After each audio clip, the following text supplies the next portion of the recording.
Hello, everybody, and welcome to Saved by the Spell. This is a Monster of the Week actual play. Three Shot tonight is our finale. Bow, bow, bow, bow, bow. And we are not making it to prom, but guess what? I'm pretty sure we're going to have a season 2 so that we can get there. Last time we left off, our team had gone on a little shopping spree, visited an aura reader who actually knew what she was talking about, and gave away some tamales, and learned a little bit more about the thing that they are hunting, as well as the audience learned a little bit more about our lovely mentor teacher, Beckett. Before we dive back into the show, I'm going to have everybody introduce themselves. I am Nikki. I am co-creator here at TTRPG. We are a group, we are two femmes trying to make the world a better place, one TTRPG at a time, and so we do this. I'm so tired. I'm also a teacher, and it is the first week of teacher training, and next week is the first day of school, and so if I seem like I don't remember what I'm talking about, it is because my brain had a short circuit, but we will be okay. It's not much different than my normal days. It's just like my ADHD is dialed up to 11. Hey Max, welcome. So we will move on with introductions. We'll move over to Monroe. Hey y'all, I'm Monroe. My pronouns are he, they. I am a freelance tabletop writer, editor, sensitivity reader, and game designer. I actually have a game I'm tentatively saying it's going to come out this week, if not early next week. Hopefully. But generally, y'all can find me on Twitter at Monroe98, where I just do general goblin things. All right, moving on down to Jem. Hi, I'm Jem, she, they. I am known across the internet as Disabled and Fab. In my day-to-day life, I tutor people in languages, and I also do freelance translating, sensitivity reading, graphic design, whatever else you might need. I'll probably figure out a way to do it for you. I'm also very tired, but I have been half comatose these past 2 streams, and I'm doing fine, so I'm sure we'll do well. All right, moving on down to Miguel. Hi, everybody. I'm Miguel. My pronouns are he, him. I'm just happy to be here. I'm a hobbyist, GM, and player. Here for, fun and hangouts. I'm on the Twitters at Miguel_Classico. If you want to see me retweet things, if you want to see pictures of me hiking and tacos I make, I'm also on Instagram at the same handle. Oh, now I want to see these tacos. Let's move over to Chrome. Hello, everybody. My name is Chrome Ramon, your local biracial Black Boricua trans extravagant beautiful being. Y'all can find me at Curls Borealis. I make art. I post a stream of consciousness that is truly sometimes bonkers. And I am also starting school next week, and I will be suffering and dying because I have 8 a.m. classes. So wish me luck. I have a class that runs until 8 and a class that runs until 8:50 p.m. No. Good times. How many hours are you taking? I'm taking 19 credits. Yikes. That's Good also Lord. a no for me. That's a big no. I don't think so. Not for me. Wow. I tried to take Art one students. 8 a.m. class ever, and it was a mistake. But No, I in did do college. a 9 a.m. to a 9 p.m. before, and you learn how to pack your lunch and dinner real well. All right, and let's move to our last but not least, Daniel. Hi, I'm Daniel Neruda, he, they, and when I'm not keeping your laptops and emails running, I'm just kind of popping all around the internet trying new things. And Nikki was hoping I'd do a longer intro here, so I'm going to keep talking a little bit. No. A few moments to I was finish just typing typing there. our live tweet. Great. So, last we left off, Beckett had fallen asleep in the library while reading about what kind of monsters we might be dealing with. So we, on our first episode, the gang all learned that that there were some campers that had gone missing. They had also seen on TikTok and Instagram and all these other, Facebook, the stories thing and all that stuff, that there was a guy who had gone hiking who'd been telling these stories that seemed like utter nonsense about how the reason he got lost was because there were trees in the woods that were moving around. Come to find out that was a real thing, and the reason that happened is because he was being rude to the forest, and so they decided to mess with him. He lived. It was, he just deserved a punishment. And then they investigated the camp where Raphael, had a little flash of what had happened there. And the last thing that Raphael saw was a giant green hand with long talon-like fingernails snatch the last camper out of the frame. And who was it that had the vision about the whimpering? Oh, was that you? Was that Beckett? Yeah, so in our second episode, the gang took Carlitos shopping for clothes because he has terrible fashion sense and Judge has great fashion sense. And so they had to take care of him. Beckett did some research, and while doing the research fell asleep, and in the dream that they had, saw or heard, couldn't see anything, but heard whimpering of somebody saying, "I don't think we're ever getting out of here. Oh man, what happened to Tom?" And could smell the smell of burning hair and flesh.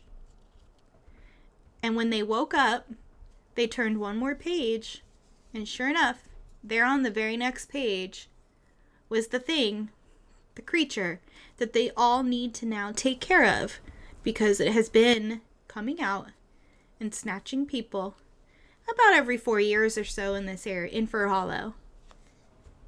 And it is, in fact, a green hag. And so, it is a Thursday morning, fourth day of school in the week. This not in the first week of school or anything. We started off our show with this starting in late April. So like usual in this part of the world, so Fir Hollow is near to being like Seattle. Definitely Pacific Northwest, so if you're familiar, kind of gray, a little bit of mist, sometimes a lot of rain, not a lot of sun, a lot of trees, some mountains, some tech bros and hipsters. And you all arrived to school. So, Carlitos, out of your new outfits, what do you wear to school today? So I'm pretty sure Carlitos is definitely going to be in his new shoes, whatever I landed on last time. They're great. They're boots, I believe. Probably a darker, boots, a darker pant, and he's been experimenting with this vest that he got out of the fringy one that no one else wanted. He's been trying to get rid of the fringe bits because I think he's kind of realized that was the issue, right? And it wasn't the shape of it; it was the fringe. Yeah, 100%. And it's turned into this sort of DIY project where he's got some patches just like safety pinned on in areas. And he's also decided, it was like a big decision, but he took the sleeves off that Green Day shirt. And now he's wearing it with the vest, that, sleeveless. And he's very excited about that.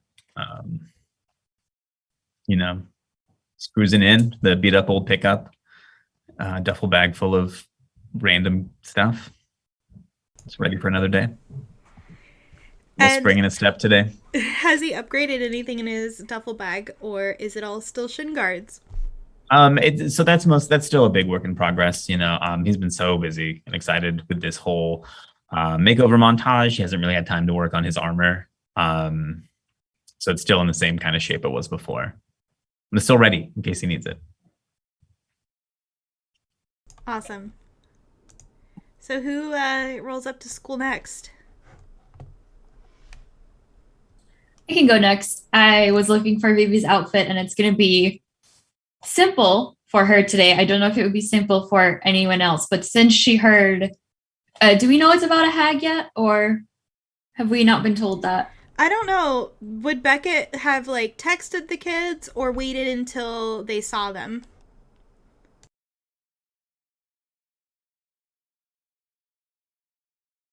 You're muted. Of course I was. He would have texted the ones that he has numbers for. They have numbers for. I'm not sure if Beckett has numbers for everyone, though. A show of hands, how many of you would, and you'll have to do it in front of your face because of where you're cut off, but how many of you would have given Beckett your phone number? So everybody but Judge. All right, Yeah. So you're able to get a hold of everybody but Judge. I knew there's no way that Beckett is ever able to contact Judge. Judge just shows up sometimes. Okay, so because of that, then she heard the word hag or witch, and she was watching American Horror Story Coven for inspiration. So she looks very much like this. I don't know if you can see okay with the big black hat, the kind of black dress with the bat sleeves and the collar. So fairly simple, but still very glamorous. Might be a vampire, might be a witch, probably will fuck you up in some way, but more in a break your heart kind of way than I'm going to roll you over and grind your bones with my wheelchair sort of way. And hair and skin tone? Yeah, actually. So I was kind of going for the whole look. I think Vivi would wear wigs. I wore wigs a lot. So she'll have the purple hair. She's usually pretty pale anyway because she does the whole foundation thing. So just pretend that this is her. This is the easiest I can do. There we go. But I think it would be funny. She has very fairly big curly, kind of like Monroe's hair. So I think you might be able to see bits of it from the wig, and she'd just be swearing and shoving it back because that is hard. I mean, and yeah, so yes. she'll roll up fairly early. If she sees Carlitos in his little vest t-shirt, she's just gonna go, "How did you make it worse?" And then just keep going. So for those of you who don't know, the vest in question is a leather biker vest, a women's large that had the this shape, the V, kind of like a heart, the top of a heart shaped thing going on, that Western thing that was kind of popular for a little bit, that with fringe hanging from that part of it. So that is what Carlitos is now wearing, with safety pin patches and the fringe cut off of it. Open or closed? Open. Okay, Definitely open right now. It will make a difference because closed, it makes it more obvious it's a women's cut. But if you've got it open, maybe it's a little better.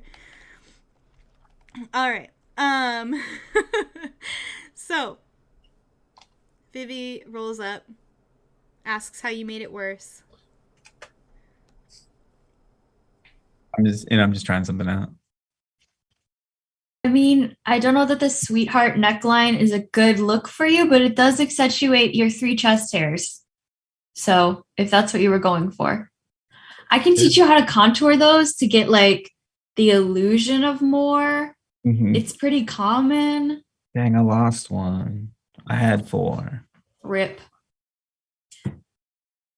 Hmm. Did you empty the gym bag yet? Oh no, I got some real important stuff in there. We went to mass this weekend, so I've got more holy water in case we need it. Holy water? Mhm. What is that? Like for vampires and such, other critters of the night. But how is water holy? Because when the priest, pastor, I don't know which one we go to really. I'm just there for the water. When he does, I'm a rabbi girl, so I've never. Mhm. When he does the thing on the water, it gives it the power of the baby Jesus, and it makes it so vampires hate it, and it'll burn their face. Wait, so the baby has power to defeat vampires? That's why. My Is that why you Catholic worship grandmother is him? turning in her grave. So that's why you think he's the Messiah. And then that's why they don't like garlic either, because vampires hate spicy foods, and garlic's in a lot of them. Oh my god, vampires are white people. Well, so it's spicy food or garlic that they don't like. White people are vampires. I haven't seen Blade in a long time, so I'll have to check back on you when I do some more research. I feel like this is the part where Raphael comes up because he takes the bus, so he's just like walking from the bus stop, and he just sees the two of you, and he's like, Rafa? he can see the look on both your faces. He's like, looks Carlitos up and down, just like, it's not the worst it could be. It's better. Okay, but you never told me that you pray to a vampire hunter. What the fuck did I walk into? He said in his fucking duffel bag that he has the magic water that the priest man waves his hand over, and then it lets you defeat vampires because of the baby Jesus, right? They worked in Lost That's Boys. why you celebrate Christmas, right? Oh, a priest blesses the water because a priest is ordained by God. So, But That's where does step the 2. vampires come in? They don't come in because they can't. Because it's a church. okay, here's my question. What kind of vampires, though? Every culture has their own kind of vampires, and they're all different. I think They this is have just to walk in. The judge has to walk in at this point. I genuinely think I'm already there, and I am around the corner just sitting on a bench listening to this, and slowly but surely losing a few more brain cells the longer this goes. I walk in, I turn a corner, I walk in, and I just go, listen. The whole thing with the vampires is that a lot of the vampire lore in the Western world is rooted in the idea of like Vlad Tepes the Impaler and the idea that the undead are going against God because once when you die, you're supposed to just die. Here's the thing. Silver and holy relics are supposed to work against vampires because of a few religious items. Silver being created to be pure, and the purity of silver goes against the impurity of the undead. And then you also have the whole idea of like, vampires go against God, so anything godly will nuke them. Where does the superpowered baby come in? I Look, I never understood why you Oh, all no. had the appeal of the Christianity, right? Jesus, he's a guy. But if he's a superpowered baby, I can see it. You think I get it? You think I get the whole superpowered baby bullshit? Nah. All I'm saying is I've No duffel bag offense to full of holy y'all. water, and vampires never bothered me. I mean, we leave I the don't door open think- for a prophet, but I guess maybe I can't talk, but that's only for one day. And that's when the bell Listen. rings. And I just, like, I'm what a by the start. bell from this conversation. Yeah, no, What a start. I walk off, but I give like Judge a look that's like, you see what I deal with, and then just goes to class. Oh, also, I give Rafa a look and I go, I deal with these people it just says, I deal with these people too. What do you want me to do? And then I just look at Miguel and the only response I have is, head into class. oh yeah, and Rafa is wearing a signature busted up, adorned red leather jacket, like a lightly knitted like cream sweater, some like red and black plaid pants and black combat boots. Oh, and he's carrying his base, and it's in a hard case this time, covered in stickers. Ooh, Are you nice. still wearing your necklace from your abuela? Yeah, it's tucked under the sweater. Is Carlito still wearing his? Oh, definitely. It's under With the holy everything. water? hmm Um, Yes. Rafa, will you explain to the audience what I'm talking about? Oh yeah, last episode we went and visited Rafa's grandma's botanica, and sensing Judge's energy, gifted both Carlitos and Rafa little trinkets of holy water to wear. Because Catholic grandmas be like that. Catholic grandmothers do be like that. Mine brought me ribbons. Like, we always got the ribbons that, like, they would have, like, stuff about the church and, like, would have, like, a prayer on them. But my best friend growing up, her family is Mexican, and so they would give me the little, like, plastic with the holy water inside with the little necklace. So very interesting, the difference in traditions there. You have a question, Jem? Oh, not a question. If we just wanted to divert slightly into other religions, I was going to talk about demons for a second, but we don't have to. Excuse me. I had a lot of Muslim friends, and I don't think they carried anything. I mean, the Hamza can be a thing, the evil eye, but I had a friend who swore up and down that he saw a demon, and he recited some verses from the Quran, not German R, Quran, and that made it disappear, and that's what you're supposed to do. So I don't think they carry things anyway. Sorry. Judge, you definitely have had students at the school that have said prayers when you're around. Whether or not it's because they've picked up your vibes or if it's just because you're a scary boxer. So, the bell rings, you go to your first period, and, what is Beckett up to this morning?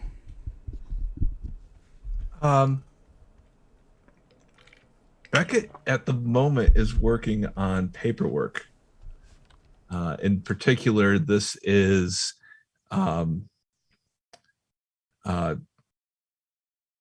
blanking on the name of it right now, but like guidance counselor type of stuff. The like career. Oh, your mic cut out. You're also a little quiet.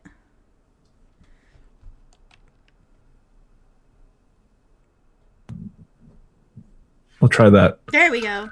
Okay. So you're helping the counselor with career guidance stuff. Yeah, and Beckett is talking about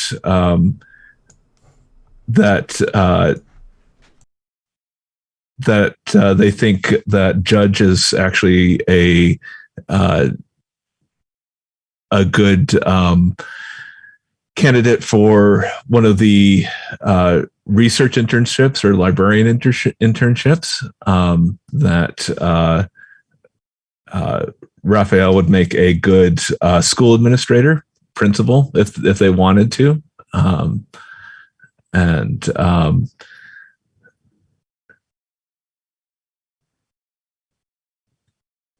If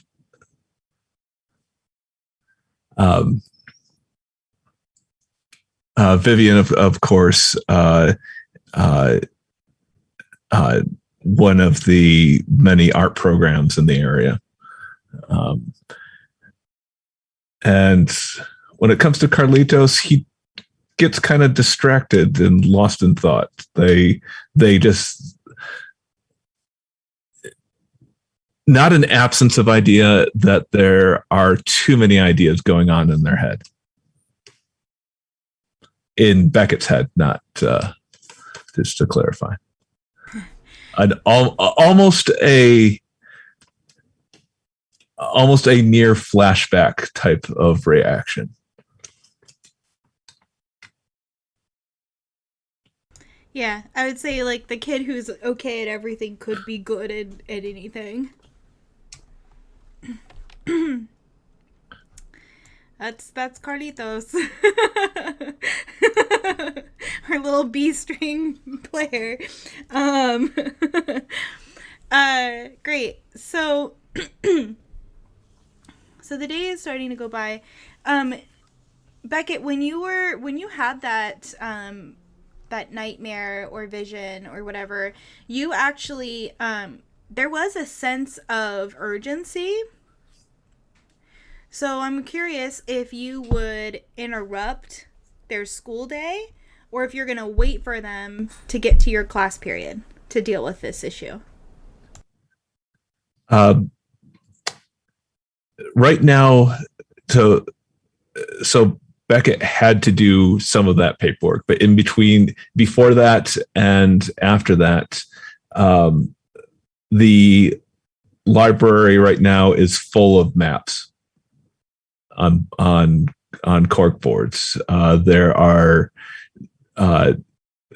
screens of Google Maps. There are very old sketches with very new magical lines drawn on some of them. And Beckett is trying to get some kind of sense of where, so they're not having to comb the entire Washington State forest. Yeah, and so what you know a little bit, you know, like near Mount Staggard, but it's a big mountain. If you'd like, what you can do is you can where is it? You can roll investigate a mystery.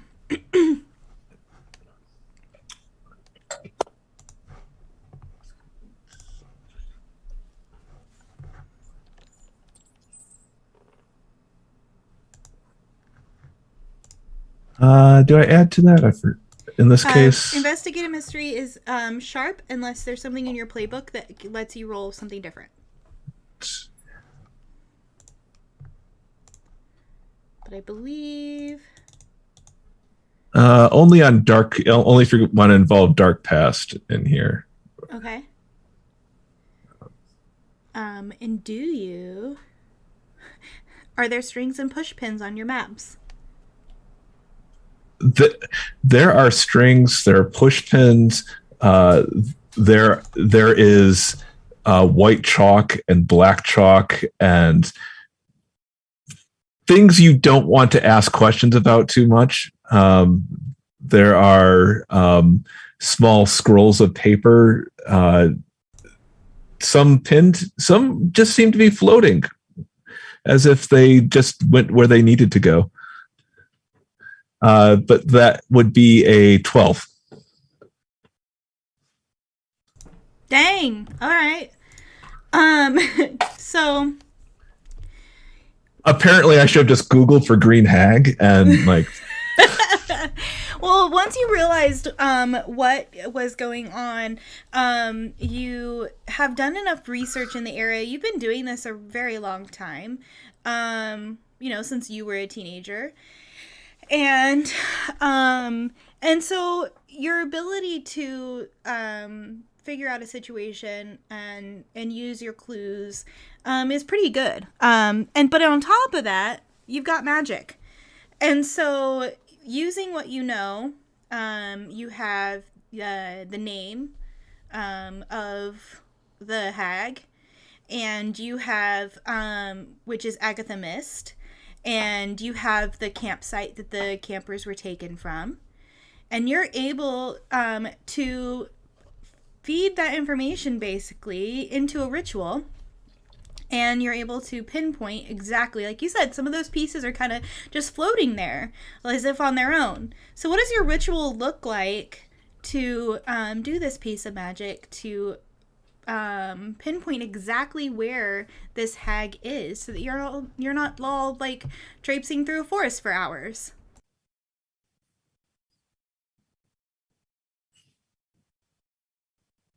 So what happens is, with all these various bits of scripts and scrolls and things like that,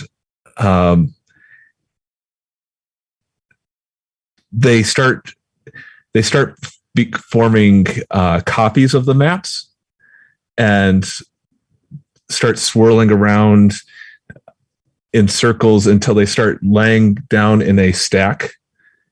And at the top of the stack, there's this little glowing spiral at the top. And so it becomes just this like magical AAA triptych of the location, so that you do have to flip through page by page to see where you're going, but it has all the details of where we need to go, what kind of dangers are on the way, how many cats are on the trail, things like that. So like a magical map quest. Yeah. Amazing. So you've got that going. At this point, it's about second period in the day. The kids don't see you until fourth.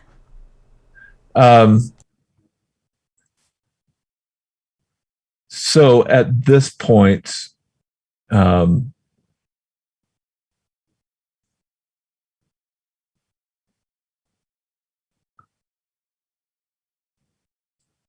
this is an interesting question. What do I do here? Let me.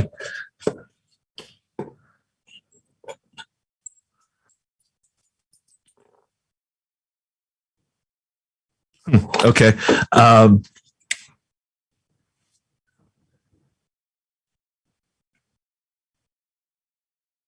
So yeah.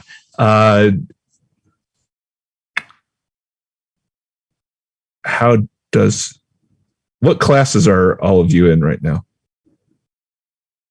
I'll let you all decide. AP French 5.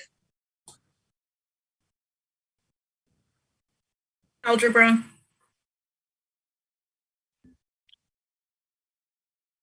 I'm in the gym, man. I'm just chilling in the gym, fam. It's my gym period. History.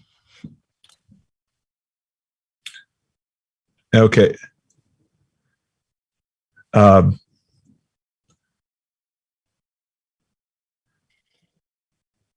So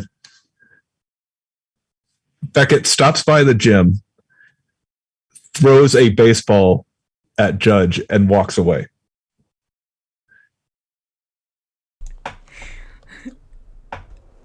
Is this just to get Judge's attention? There's a message on the baseball. What's the baseball say? It just has the map coordinates and now. Okay. Roll 2d6 and either add weird or add kick some ass. Or add what's that stat for kick some ass? Tough.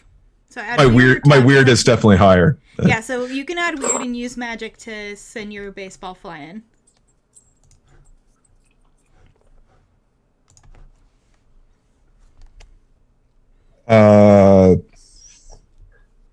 Seven. Okay. Judge, roll 2d6 and add tough. All right, here we go.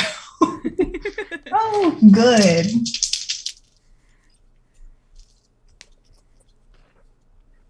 That is a 9.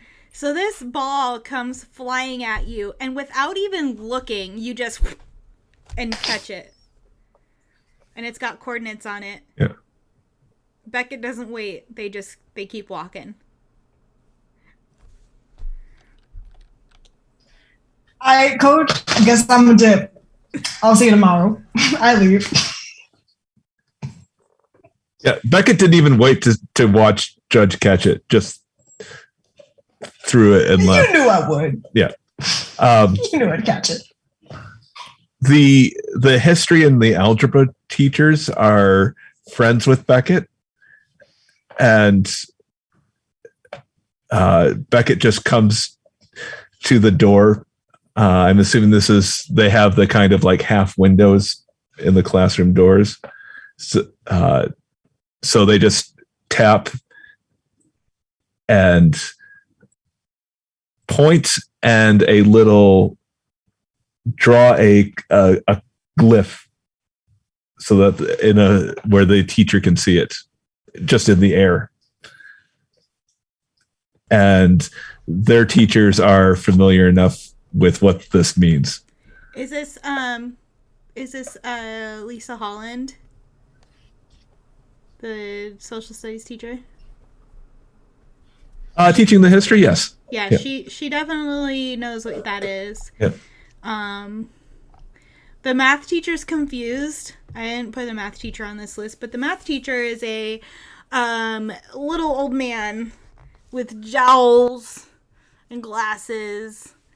And Rafa looks like they're falling asleep. Carlitos was having a great time in Lisa's class because he asked about mummies, and Lisa has been talking now for 20 minutes about mummies.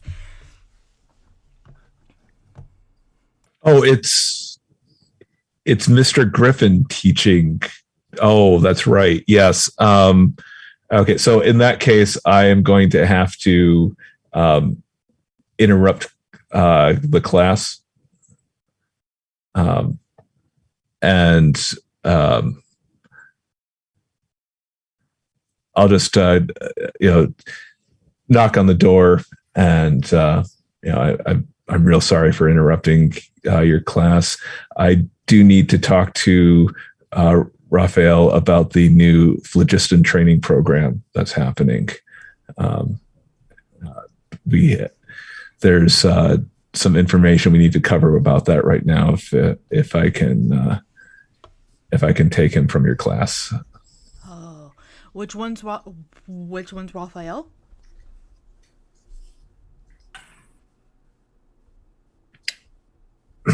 Go right ahead. Yeah. Just he starts to get like the excited, and then like looks back at the teacher and goes, "Oh no!" So Just like books it. So at the point Mr. Griffin says, which one's Raphael? I actually point to 3 students that's besides Raph. There's 2 I know that are much better than this class and could just use some independent study time. He doesn't even ask. This guy doesn't take attendance. He doesn't care. He's so close to retirement. He has the Scantron. He doesn't grade your tests. He lectures. It's boring. He did not go to school to be a teacher. He went to school for math. He did not make it to NASA. And so he doesn't care. He lets all 3 of them go. So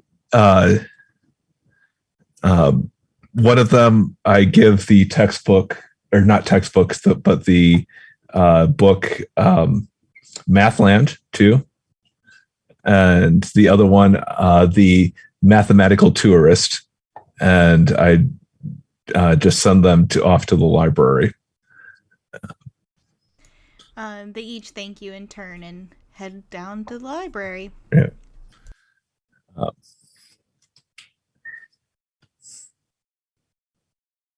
Raphael, you've been boosted from class.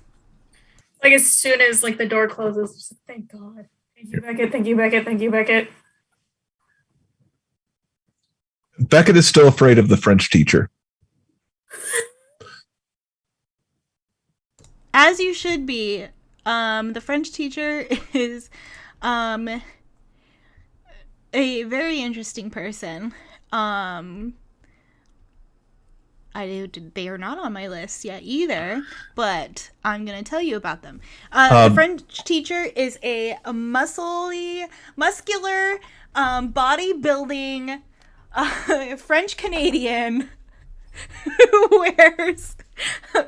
who wears short sleeve button downs that should probably be a size bigger than they are, and like vest and slacks and nice little Oxford shoes, and he has a mustache, and he's very intimidating. But the truth is, he's actually he's not he's a very kind person. He's just very straightforward, and he has like circle glasses, Yeah. but he's real beefy. So instead of going directly to Viv's class, Beckett goes to see Miss Ruth. Oh, hello, Eugene. How can I help you? Hi, Miss Ruth. I could use Vivian's help with a project. I was wondering if you could see what class she's in and see if we can pull her out. We need an accessibility consultant for this. Sure, of course. And so Miss Ruth is a tiny, like, immeasurably old woman. She's got white roots with some, like, her hair's like a faded red color, so it's clear that she like dyes her hair what her hair color used to be. Her eyebrows are drawn on. She wears red lipstick. Her lips are very thin now, just like droopy, and has little glasses with the chain, and she changes those and puts her readers on, pulls out like she still keeps like a paper catalog of where all the students are because she is so bad with computers, and you just hear shh, shh, as she goes through and finds the page for this particular quarter, and looks for Vivian. Oh, what did you say her last name is? Sure, make me look it up. It's Baudelaire. That's However, her real name. I think she probably legal name. Yeah, it's Rosenberg. It's Nancy Rosenberg. Which Beckett would know. Yeah. We don't have a Vivian Baudelaire. Oh, I'm sorry, I misspoke. Rosenberg. I have a Vanessa Rosenberg. Yes. No. No? Nancy Rosenberg. Nancy! It's the craft and then Jewish last name. So anyway, so she finally finds Nancy in the book. Well. Jem, I need a French last name.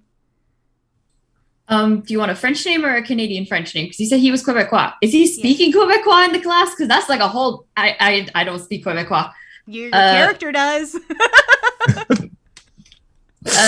Okay, his name will be. This is actually the name of a school principal I had, Charpentier. Okay, I'm a Charpentier. I can spell. Says, she's in.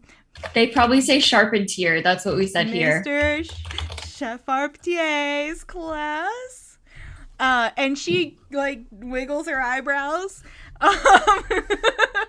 And she goes, and then she goes to her Rolodex and starts flipping through. Doesn't have to flip far because it starts with a C. And then goes back to her phone and she dials the phone and calls.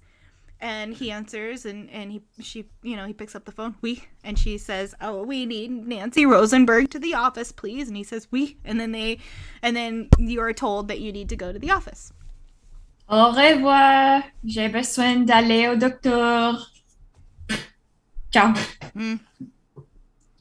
Rafa, I just want to say, Rafa's still been with Beckett this entire time, so he's just been watching. Just entertained. Salut mes amis, ça va, ça va? Yeah, I rolled up, so I said, hi guys. Miss Ruth is just very, how was class, dear? C'était fantastique. That teacher is a real looker. No. I mean, if you are wanting to think that, okay, but for me, is not really my type. Oh, okay, dear. Eugene, did you need anything else? You've been wonderful as ever.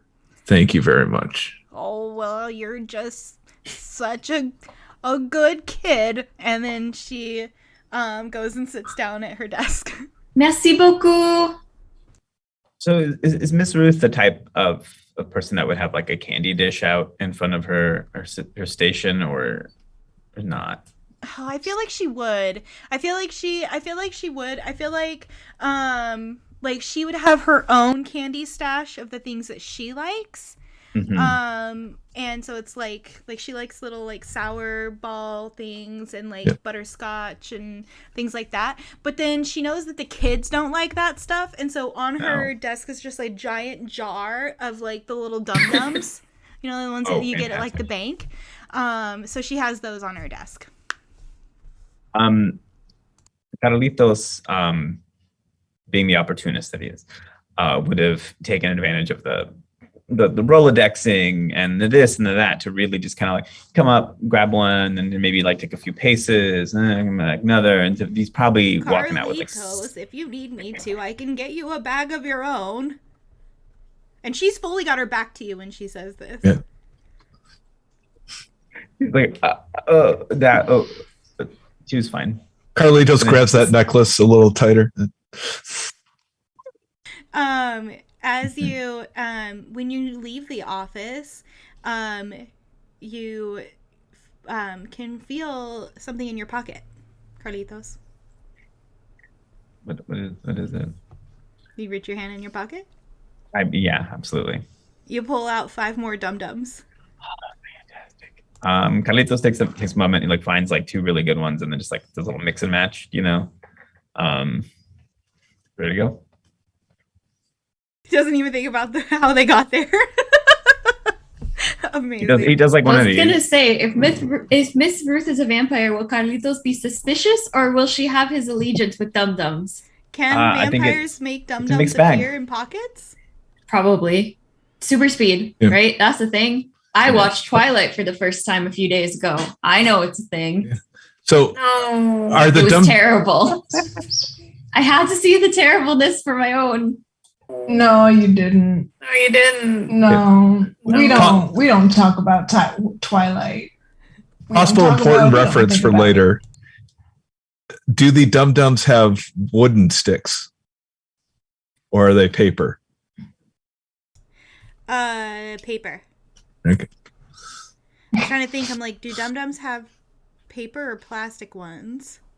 I'm thinking the paper. Most of the time they're paper. I was just wondering if Miss Ruth had her special supply. Oh no, she's pretty magical, but not that kind of magical. Great.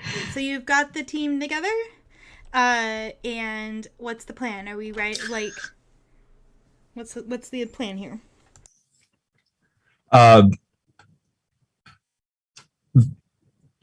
So let's see. So we're actually like just right outside the office door. Classes are in session. So yeah,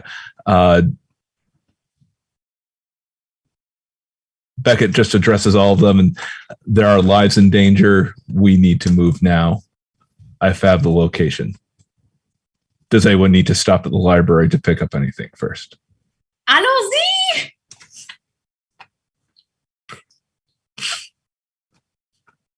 Let's go. Good. Reminder, can you remind us, Beckett, what are the things in the library? How is our experts library stocked? It is a research location and an armory, to which we have had a few pieces of equipment from that. Beckett did work on something for Judge that we possibly will get to later, or not. Who knows? Let's see what happens. And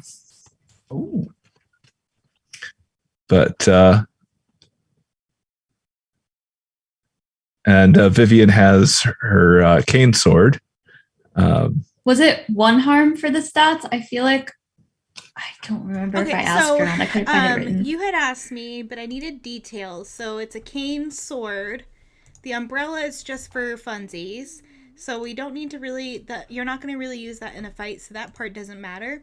So what you're going to do is you're going to use, I had it, now where'd it go? One of the other playbooks has a sword as one of the options. You're going to use that. That might be mine, actually. Let's see. Heirloom sword is 2 harm and 2 harm, hand, messy. Yeah. 2 harm, hand, messy. And so you're going to have to be close to use it, obviously. You'll do 2 harm if you hit with it. And it will be messy. All right, I will add a comment for that onto my little sheet if I can. There we go. So, cane sword, 2 harm, close and messy. Yeah. And in the seriousness and suddenness of this, the 3 of you. I don't know if Judge actually just like went right out to there or just left class and was like, what's going on? Like, what is Judge doing right now? Yeah. I would have just met you in the hallway. Yeah, okay. So the 4 of you possibly have noticed that Becca isn't wearing their usual brown coat. It's actually a black coat this time. Is there anything special about the black coat?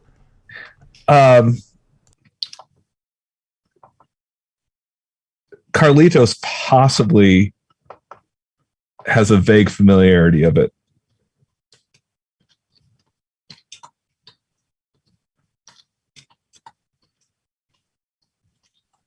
It usually comes out over the holidays.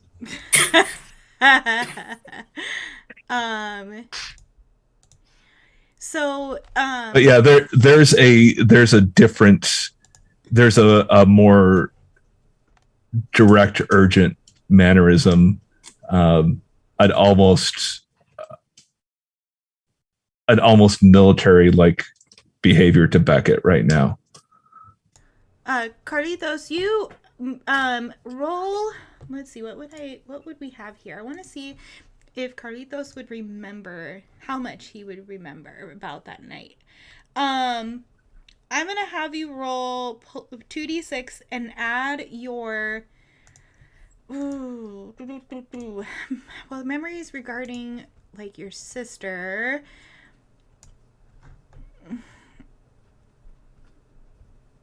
I'm gonna say roll either your sharp or your cool. So you can choose. I'm going to choose cool. Otherwise, it's a minus. Carlitos, it's not sharp. That is a 9.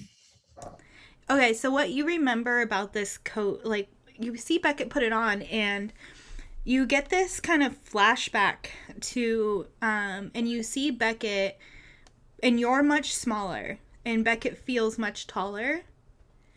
And you remember you see your family and there's yelling happening and Beckett looks confused and scared and it seems like they're apologizing to your family and your family is yelling at them and your sister is laying there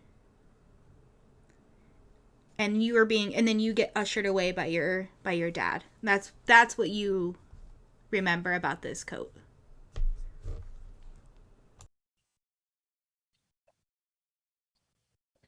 Hmm. That's Let's all. see it. And then I'll look, turn around, find something else to look at.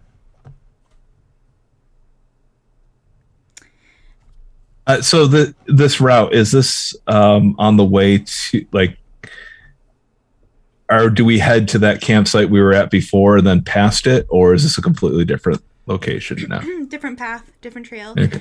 But after that very heartbreaking flashback, I think what we will do is take a quick break because it is we are an hour in. So let's take a quick let's do 7-minute break.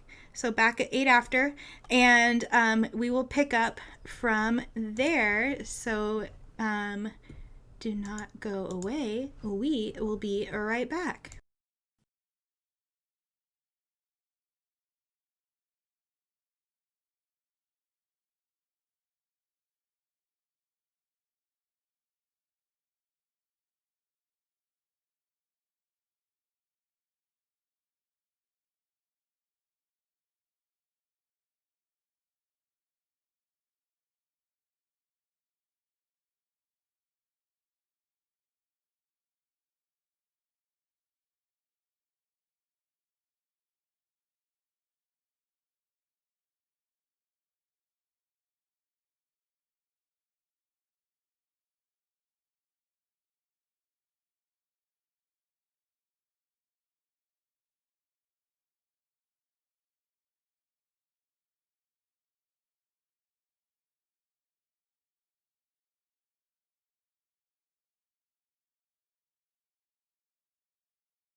All right, welcome back, everybody. We just had a quick flashback to the night that Carlitos watched his sister die, and now we are gonna go on a hag hunt. So, is there anything in particular that any of you do to prepare?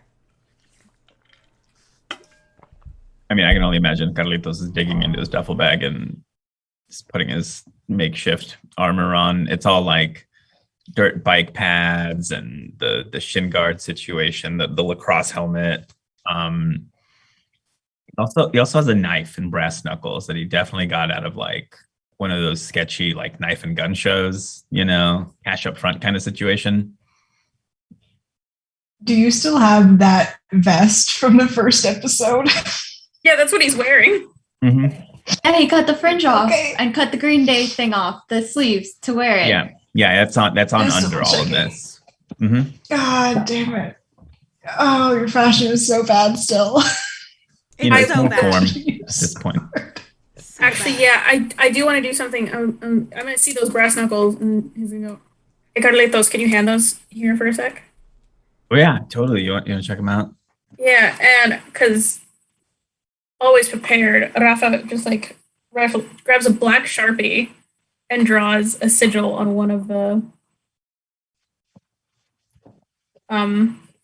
brass knuckles and hands them back and just goes, wear those all the time because keep those on you when we go to the woods. Just, if you're in danger, I'm going to do a thing. Yeah, cool. Yeah, absolutely.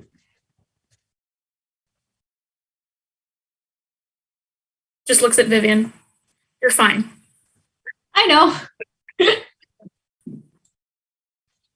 Vivian's the one person going into this with zero magical ability. Also zero fear. Wait, does Carlitos have magic? My weird is a 1, so I feel like Yes. You have some magic. aware Nope. of it kind of sitch, I made it 0 on purpose. I thought it would be more fun.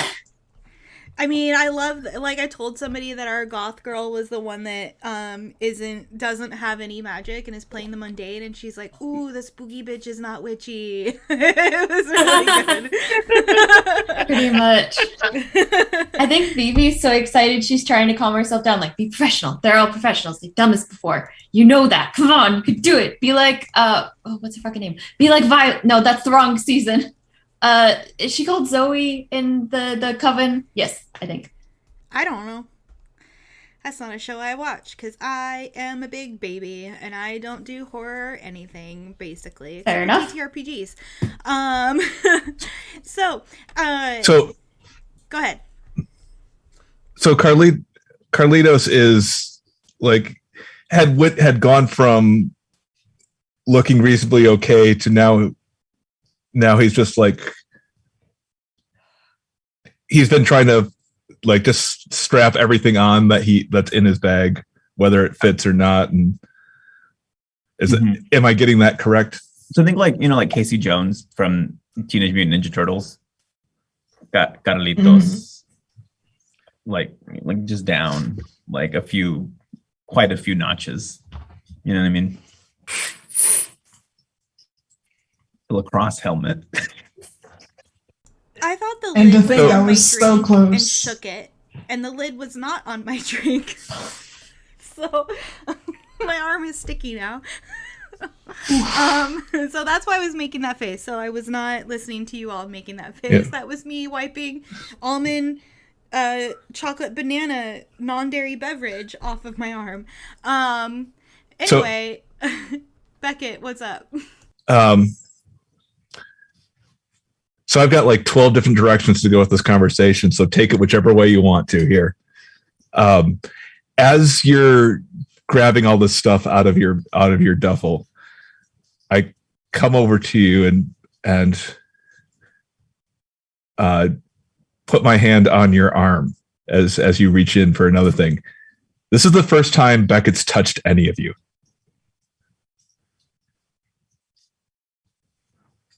What do you remember about your sister?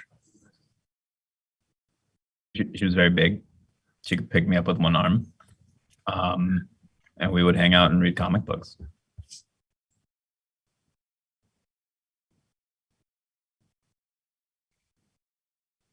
Do you remember? She also killed monsters. Yeah. Do you remember why she killed monsters? Well, because Abuela said that she was going to inherit all of that, and Dad didn't really want her to, but Carlota really didn't care, so she did it because she could, I think, and because she really wanted to. Have you ever heard of a chosen?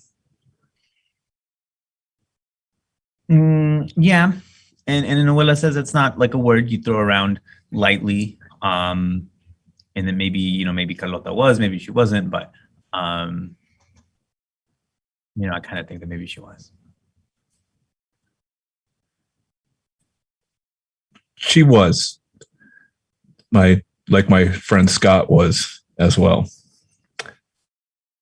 You know what a chosen is?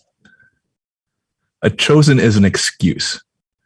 A chosen is everyone else having a little bit of power, a little bit of ability, and saying, you know what? It's their responsibility. They're the ones who are going to save us all. Do you know what you are? You chose this. You chose to be this. There's strength in that you do beyond any type of ancient rituals or magical incantations. Believe in your own strength.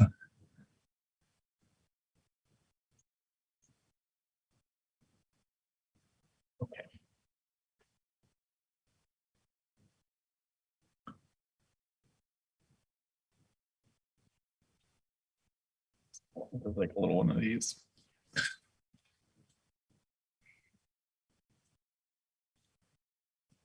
What is Carlitos' inner monologue right now? He's thinking. He wants to make sure not to let anyone down, because everyone's been super cool with him, and he's really feeling like this group's like finally coming together a little bit. He's really really starting to gel and belong. So he's just really taking everything Beckett's telling him to heart and thinking like, yeah, I did choose this.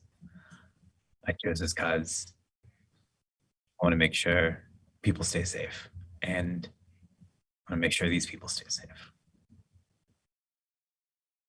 And he puts that dumbass lacrosse helmet on. Goes to get into his truck and realizes he can't drive with it, and then has to take it back off. So how are we getting up to the mountain? Beckett hands him a small box. I of course open it and look and see what's inside. There is. Oh yeah, sure. Let's do this. It's your sister's class ring. I look at it and just get really, really tight right here. Get off my Skittles, cat. Sorry. That. I genuinely thought that was what he said, and that was some weird, I don't know how to deal with this emotion. So good. No, I'm sorry. They were gonna go everywhere if I didn't act fast. I thought Skittles was slang for something. No, it's legit. Just like a little pile of Skittles I had in front of my. Anyway, this. It's hilarious. That's hilarious. I look at the class ring. Get really, really tight in the chest, and pull off the cord that has the holy water on it, or the chain, and put them together, and then put it back on. Beckett stops you from putting it on the chain. Oh. Go ahead and wear it. Okay. And yeah. Put it on. When this is actually something that I made for your sister that I never got to give her. Can I just make a quick note on one thing about this ring? It has to have an emerald hummingbird in the middle because of the school mascot. That's it. Go on. Yeah. The scene's yours. I'm blanking on the colors right now. It's a green bird on yellow, correct? Or is it the other way around? Yeah.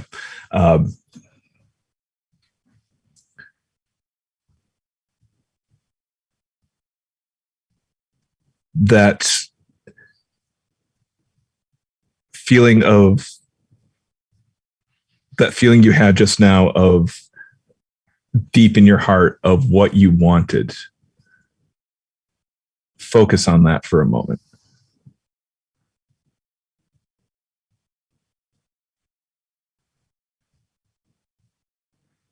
And this golden shield, golden energy shield comes out of the ring, kind of like a wall barrier with a green hummingbird in the center of it. And you think you hear maybe like some cheerleaders or a fight song. Like you have that feeling you didn't hear it, but you feel like you just heard that. Mm-hmm. And then in your shock, you unfocus and it goes away. Whoa. That was amazing. Thank you. All right, let's go save some people.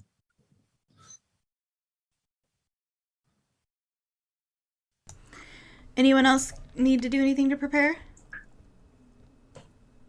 I'd like to try again and get a little bit of armor. Just a little bit. All right. Just reduce a little damage. Beckett, can you remind us what we need to roll for that on the magical? I believe it is a weird. Let me double check here. Ah, yes, I found it. Yeah, roll 2d6 and add weird. So I guess the question is: Are you looking yourself, or are you going to ask Beckett for help?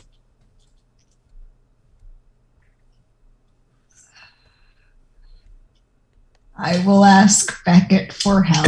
Because Beckett's a weird guy. I'm also a weird guy. I'm pretty weird too. But who's weirder? I got a 3 for weird. How about you? Yeah. Okay.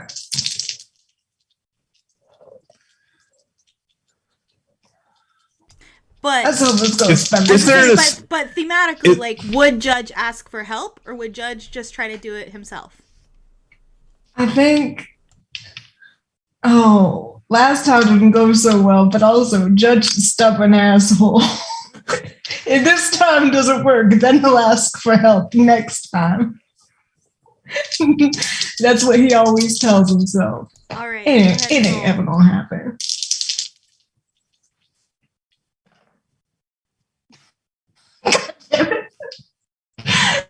That's 2 1s. We're good. We're good. Call there. It's a 5. We're good. All right, so you go to pull something out. Wait, what was it? If it's like a 5, it's if you so you don't. You get the wrong thing. Yeah, you get the wrong thing. So what were you looking for? I was just looking for like a vest. Oh, so like a armor vest, just again. like an That's armor right. vest. You're looking for armor. Yeah. Great. Perfect. You're looking for a vest. So you're trying to get a vest, and what you get, it comes up, and it is a pink fleece winter vest, Patagonia.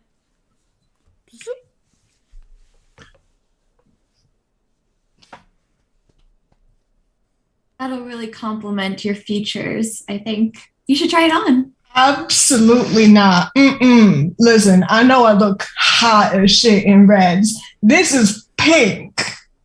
I can It's tell. a Patagonia.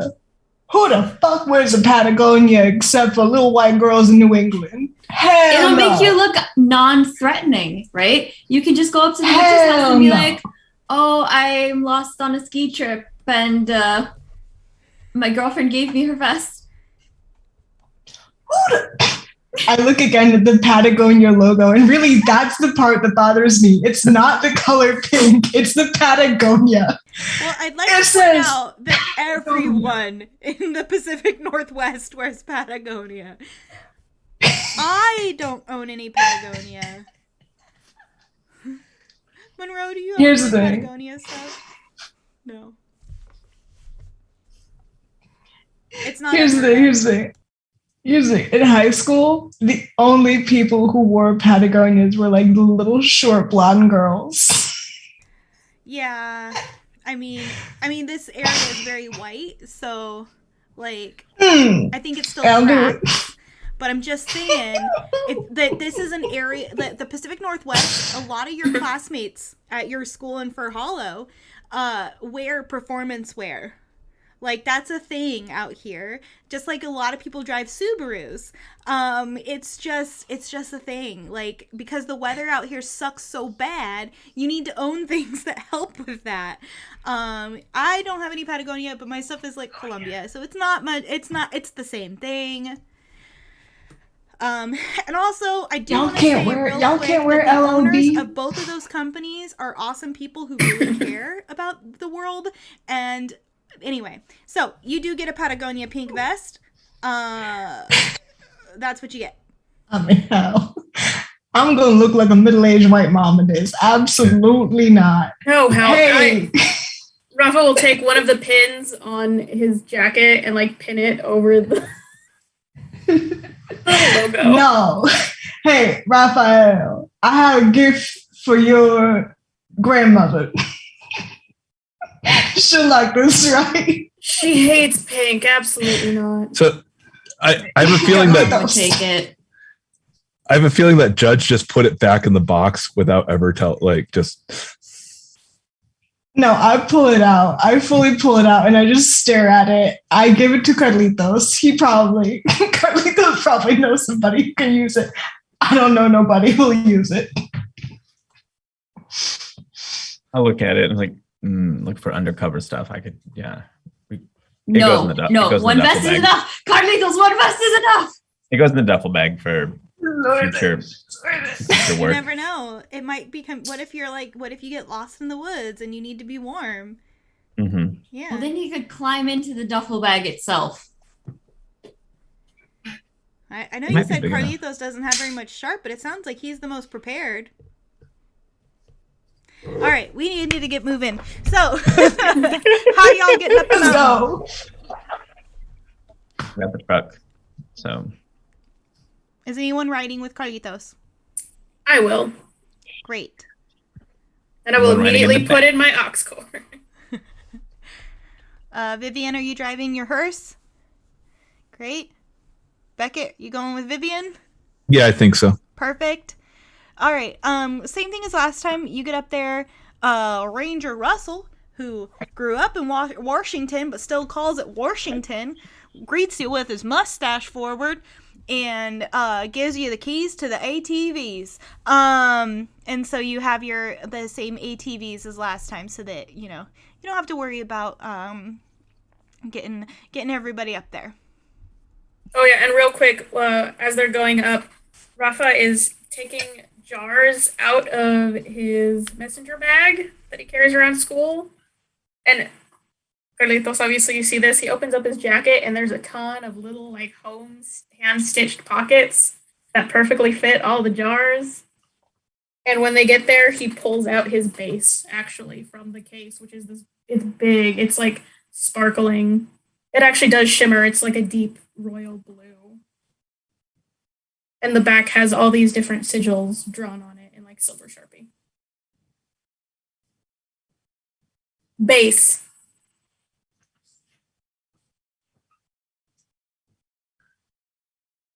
It is. It's the impromptu wand. Just for narrative effect, Beckett starts making some gestures, and everyone gets a magical GPS of the coordinates, kind of like as a heads up display just in front of them.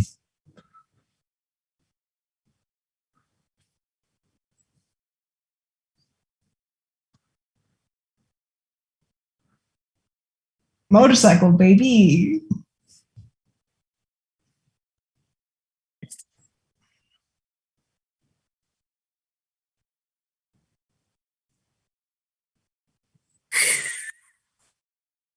RIP MapQuest.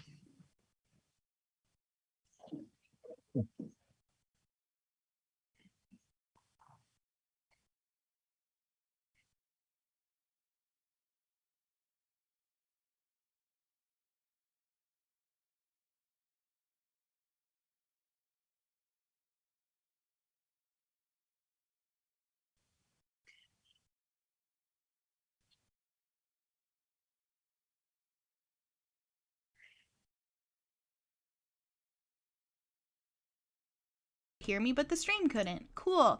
I forgot to unmute myself in OBS. So, what I was saying was that you all are headed up there, and you've got the magical map quest, and then I explained for the youngins what map quest was. It existed before Google Maps, and you get up there, and Ranger Russell has given you okay, see, I didn't know what you were talking about when you brought up AAA triptychs. So cool. So you get up there. Ranger Russell gives you keys to the ATVs, so you don't have to worry about getting people up there. So you start arriving towards the coordinates that you were. That you got, that you found, that you arrived to the location, and what you see is kind of a run down, beat up cabin, and out on the front porch is a woman wearing a long, like, kind of Victorian style dress, like very high collar.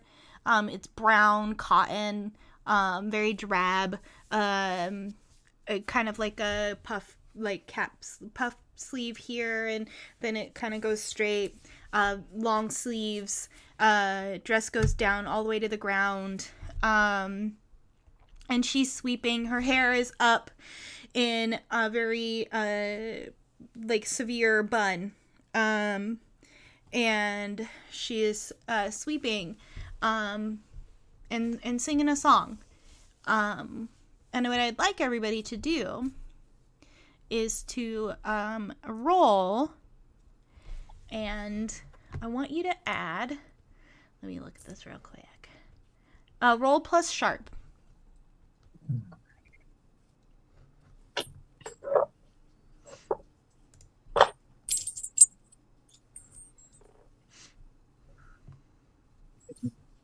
I got a 6, which I think fits with my plan of going and asking if she wants to buy Girl Scout cookies.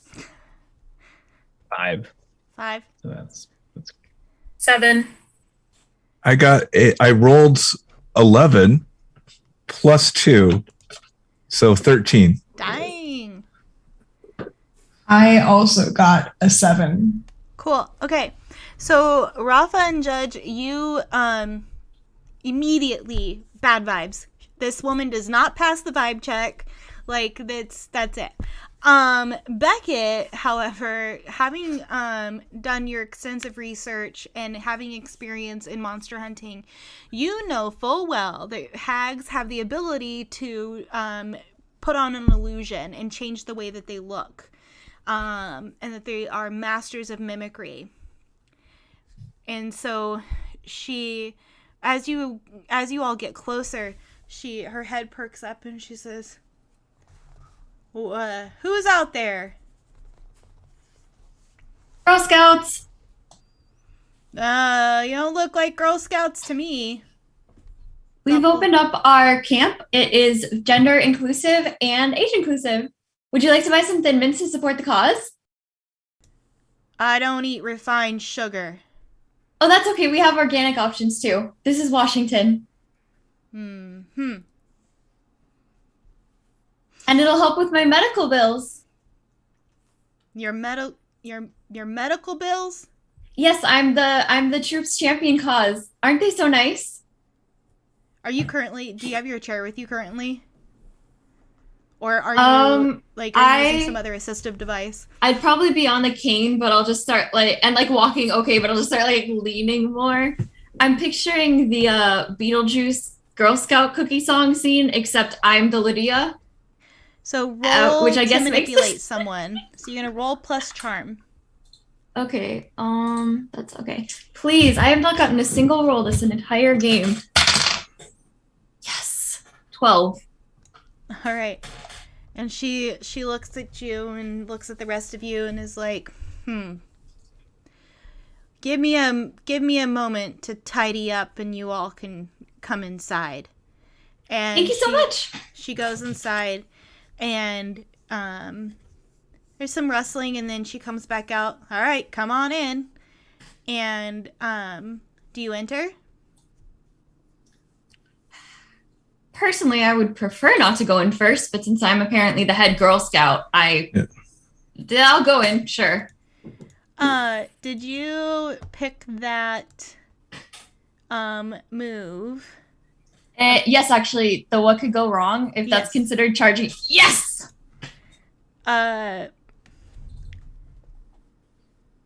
So I'm not hedging my bet, so I hold 2. And then I can do stuff with that. So that just means I add 2 to the roll of what I have to do. Yeah, so you can either later on you can inflict +1 harm. You can reduce someone's harm that they take by 1. You can take +2 forward on any act under pressure roll to 1 act under pressure roll. Awesome. So you all watch as Vivienne steps through and disappears into this cabin. Is that a figurative term, or do I literally disappear into another dimension? Well, no, you are inside of a room, but to them it looks like a dark doorway. Okay, that doesn't necessarily change. Yeah, I was not letting whoever moved forward get more than 1 step ahead. So you are following behind her? Yeah, I had a question about the read a bad situation. Yes. So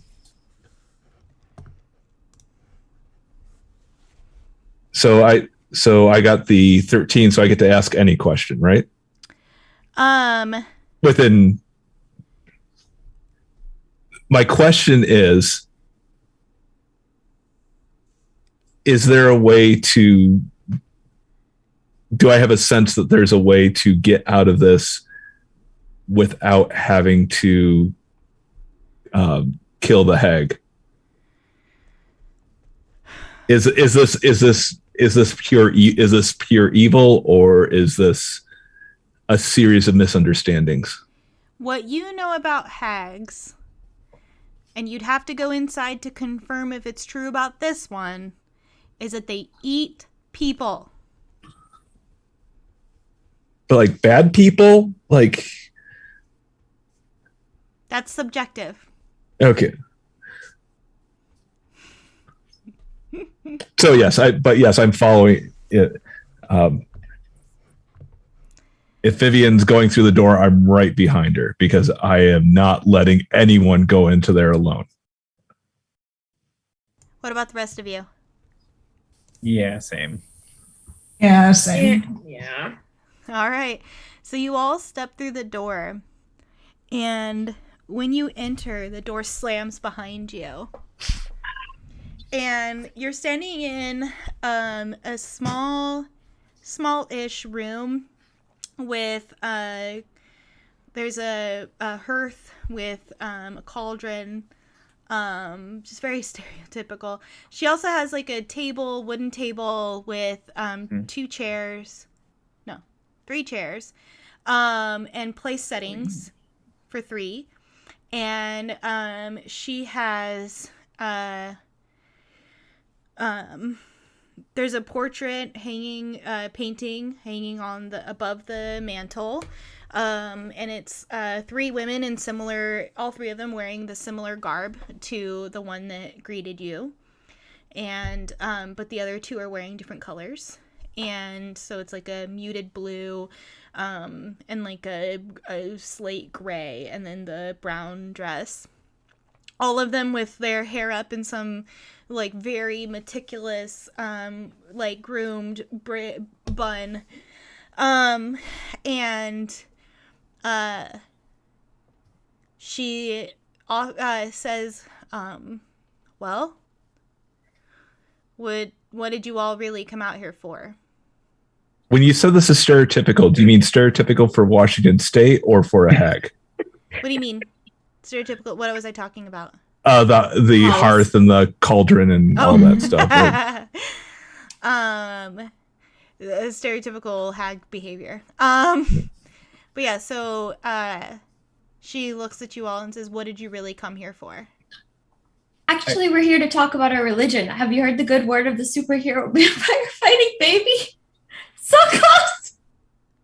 Raphael immediately like reaches over and like just tucks the hand over her mouth and just pulls her back. Yes, we've come here to worship Blade. All hail the Blade. She looks at you, Judge, and just like takes a step forward towards you and then goes,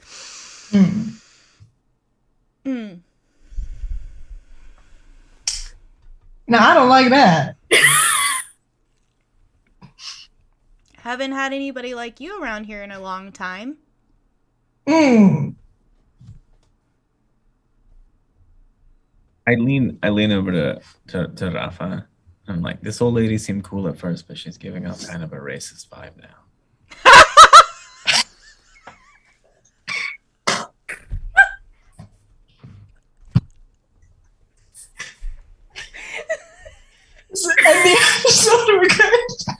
Good night.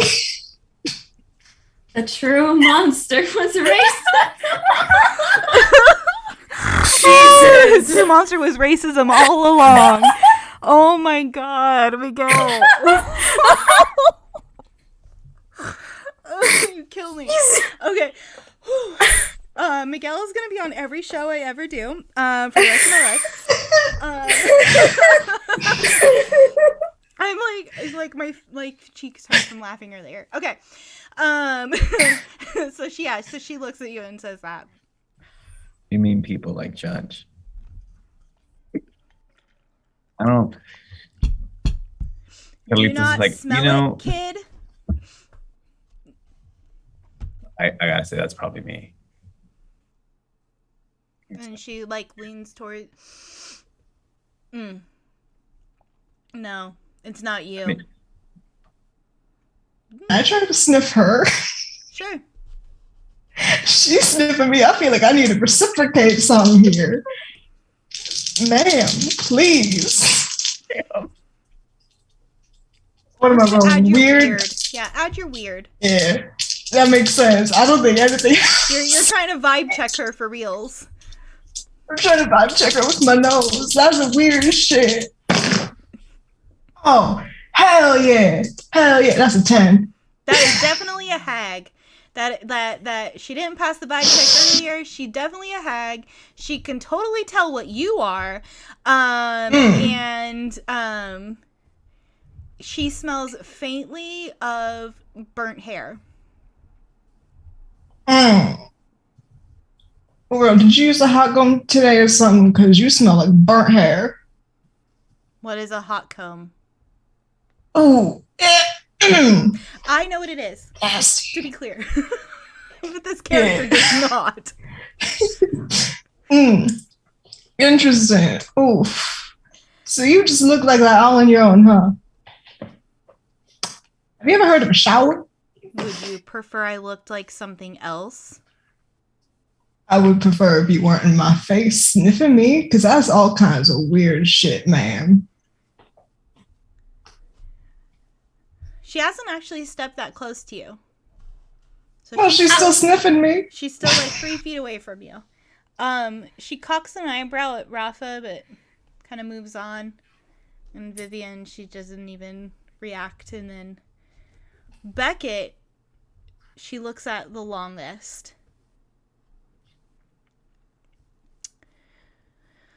So what are you actually here for? I'm losing my patience. And that's why you all hear a clink. Yeah. Late.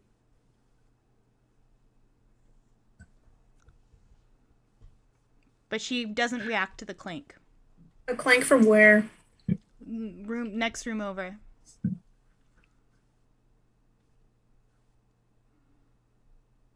Anyone else hear that?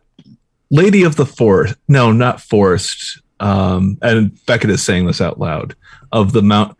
Not the Lady of the Mist. I do apologize for my students' exuberance here. We wanted to find out if there had been some type of misunderstanding that can be cleared up. Misunderstanding? The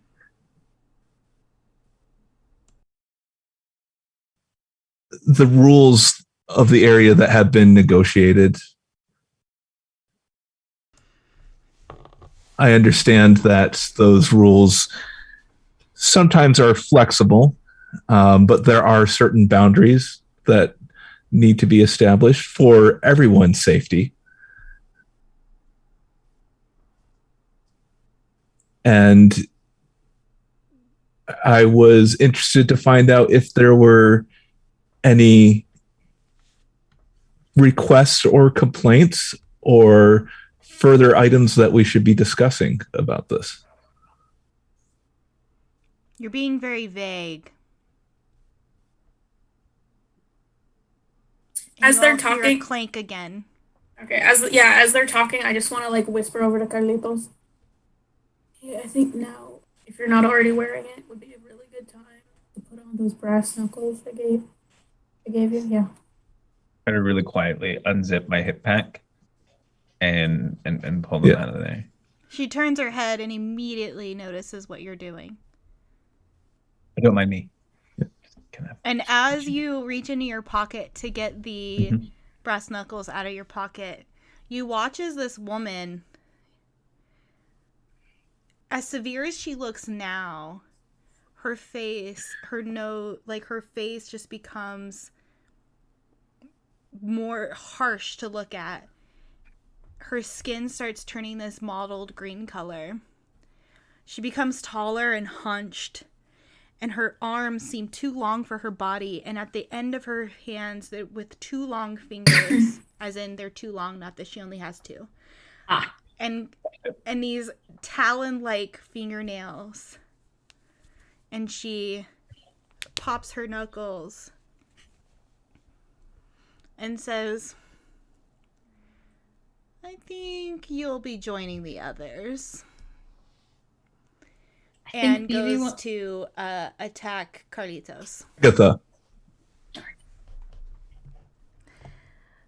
So initiative doesn't exist in Monster of the Week.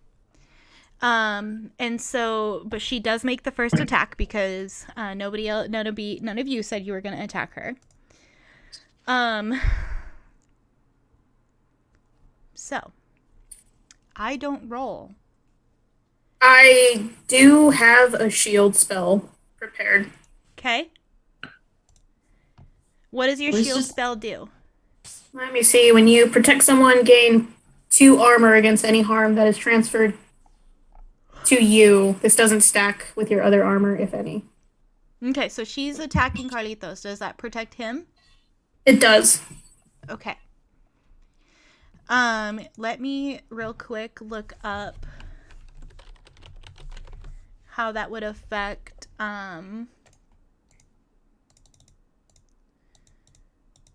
Okay, so yeah, because I wonder if it would. Do you roll? So would I roll to? Because it's to prevent harm from another character, but would I add my weird instead?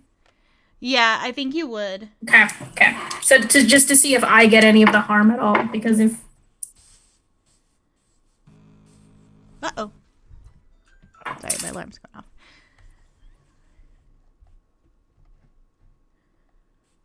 that's a 14. Wow, okay. So So Carlitos, she reaches out to grab Carlitos with this clawed hand. And this shield spell, as you when you pull your hand up, it's with the brass knuckles on it, and as you do that, a shield just kind of quickly pops up. yeah, and it looks like crackling blue, like if you sparks, like when you throw a firecracker and that fizzle, that's what it looks like. So yeah, so you would have taken 2 harm, but instead you take no harm, and you also have armor anyway, right? How much does your how much is your armor?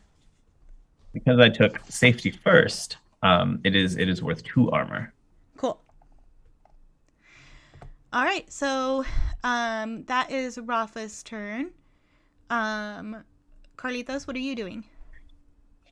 I mean, I suppose this Amanda missed, if that's, or what was it? Agatha. Agatha Wrong missed. name. Although Carlitos probably thinks it's Amanda. I skimmed through the material Beckett gave us, you know.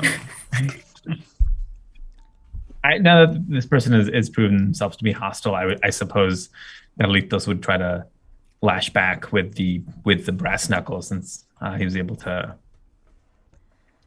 put those on. Kick some ass. So you're gonna roll and add your tough. Really just trying to remember every lesson Judge has given him, you know, on this, and that is going to be plus my tough. That's 11. Oh shit! All right. Do you have what are brass knuckles? Does anyone have the stats for brass knuckles? I've got it on mine. It's 1 harm, hand, stealthy. Okay, so she's gonna take 1 harm. Okay, let me just mark that real quick. Does that glyph come into effect at all? I thought that was the shield. Okay. Is the glyph something else? The one that Raphael drew on the knuckles. Yeah. The sigil. The sigil? The sigil's something else. Got it. Okay, you let me know when that comes into play. Actually, let me check real quick. Because I can make that come to play right now, actually. Yeah, no, I will, with a snap of my finger. When you punch, it's engulfed with flames. So add +2 arm fire. And you rolled an 11? I did. Yeah. So the flame doesn't spread. You just knock her with a flaming punch.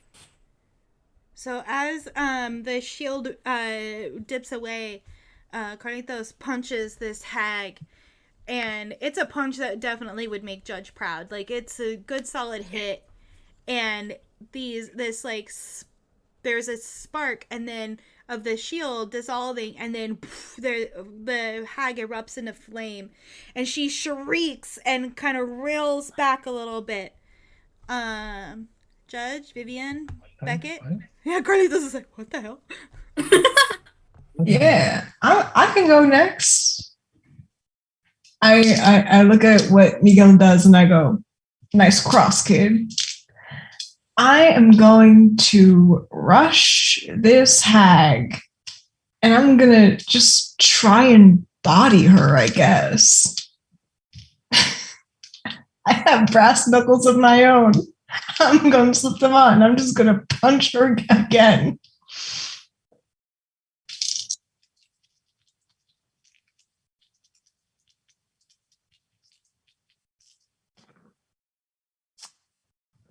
That's what you like to see. Oh, that is what you like to see. What is that? That's an 11. Great. How much harm do you do? What is that? So I have brass knuckles on, which means I get. Is it just one harm from the brass knuckles? Yeah. Yeah. Okay. So Carlito sends this hag reeling back. And as she's reeling back, you just knock her and kind of send her the other direction. Vivienne, Beckett? So I am concerned about what's in the next room. Is there, or even if that is a room, is there a way to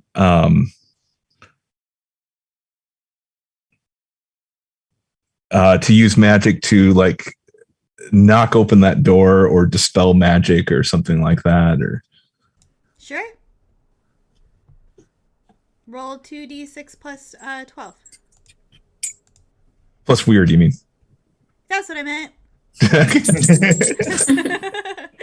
Have I mentioned I'm tired? Okay. So the audience hasn't gotten to hear this yet, but as I mentioned to all of you, Beckett will also use memes in their magic casting. And so stands up and just, I'm actually going to turn my mic down a little bit here. Can you smell what the hag is cooking? And that was a 14 that I rolled. Yeah, you burst that door wide open, and in that room, what you see is a cage with what looks like two early 20s men and one other person. And the other person's kind of bandaged up a little bit.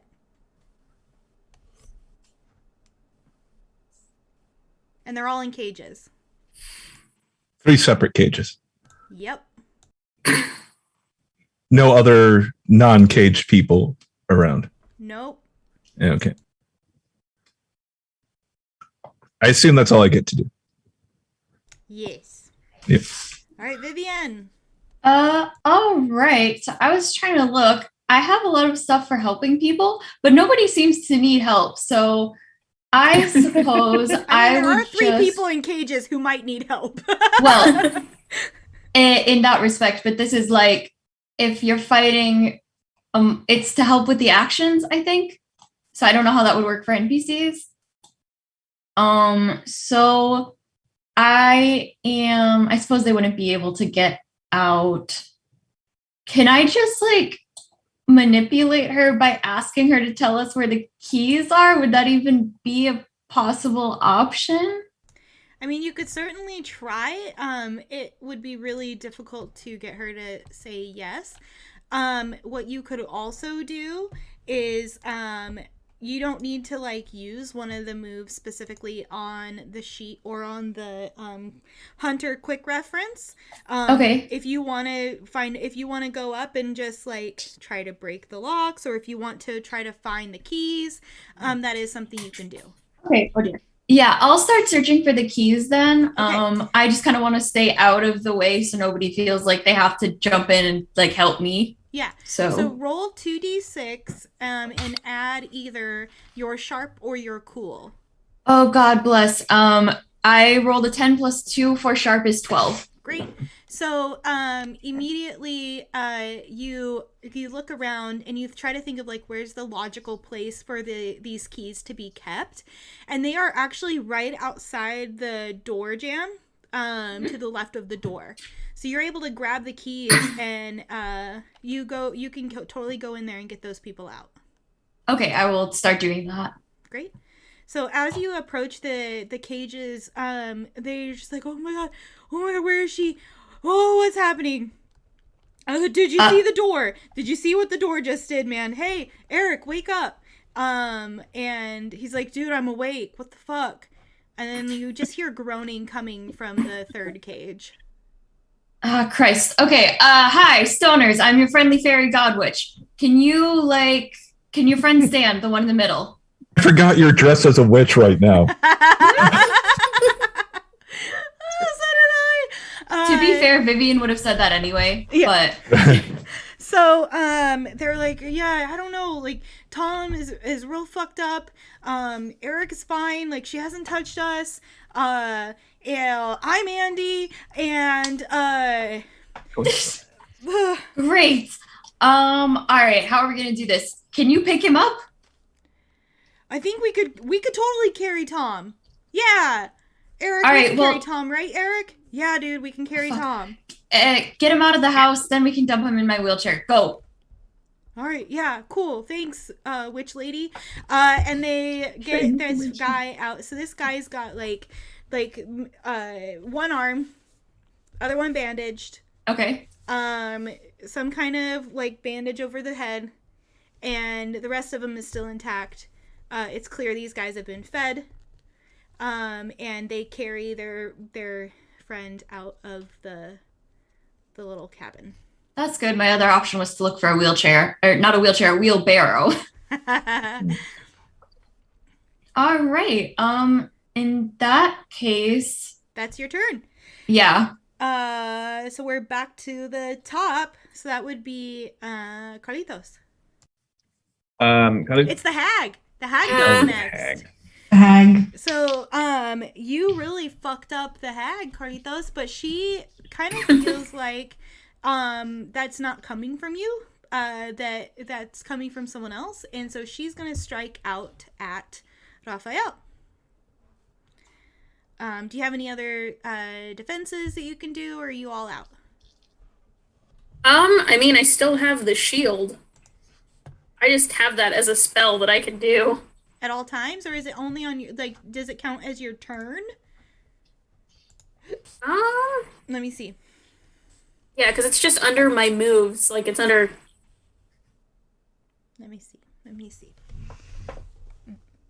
Under the combat magic? Yeah. Combat magic moves. Oh, under that. Okay, I see. Well, it's when you protect someone else, though, I don't think. Okay, so in that case, she is going to strike out at you. So she reaches out and she just rakes you and tries to grab you. So I want you to roll and add tough. What is my tough? Awesome, I have none.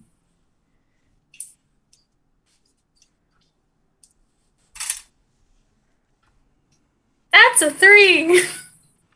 Yeah, so she Is there- fully grabs you. You take 2 points of damage, and you start to feel this like roiling in your stomach.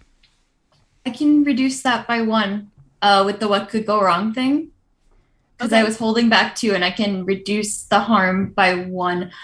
I'm trying to think of a way that would make sense. And literally all I can think of is that Vivi would reach into her massive bag and like chuck an ice pack at him and be like, come on, you're fine. Here's cement. The weird soccer mom. Cool. So, you chuck a ice pack at Raphael, and it doesn't help Raphael with the damage or with the symptoms. But it does distract the hag, and so she's not able to get a full hit on you. So you take 1 harm, but you are still feeling Nice. the effects of being poisoned. All right. So she just went. So Carlitos, you're up. Yeah, I suppose I just have to keep doing what I'm doing. But as Carlitos sees the campers hikers, whoever escape, trying to escape and sees the person in bandages, turns to the hag and says, "I was right. You are turning them into prosciutto," and then comes in again for like another combo. Great. Roll kick some ass. That is 5. So it's not a good roll. All right. So on a 5, you are going to. Where is it? Oh, that's my reference card, not yours. On a 5, so you're gonna mark experience, which we might have a season 2, so do mark experience. It doesn't say what you do. It doesn't say what happens when you fail. But typically when you fail on these kind of rolls, then something bad has to happen to you. So you're going to, as you go to hit her, you whiff, and she gets a swipe in at you, and you take 2 harm. Roll plus tough.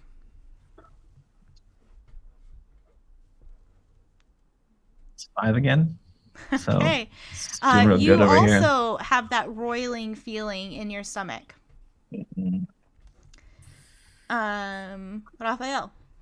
Okay. I'm going to try to. How big? How big is the room we're in? Like a standard, like a living room size. Like not Okay. huge, but not small. Yeah. So I'm gonna try to get around her. So, because she's up kind of close to us. Mm-hmm. I'm just gonna get to back up just to her side, and I'm gonna heft the base, and one of the sigils is gonna start glowing, and I'm going to swing it like a bat. Okay. And this burst of wind of force is gonna come out Great. and try to sideswipe her. Roll plus weird.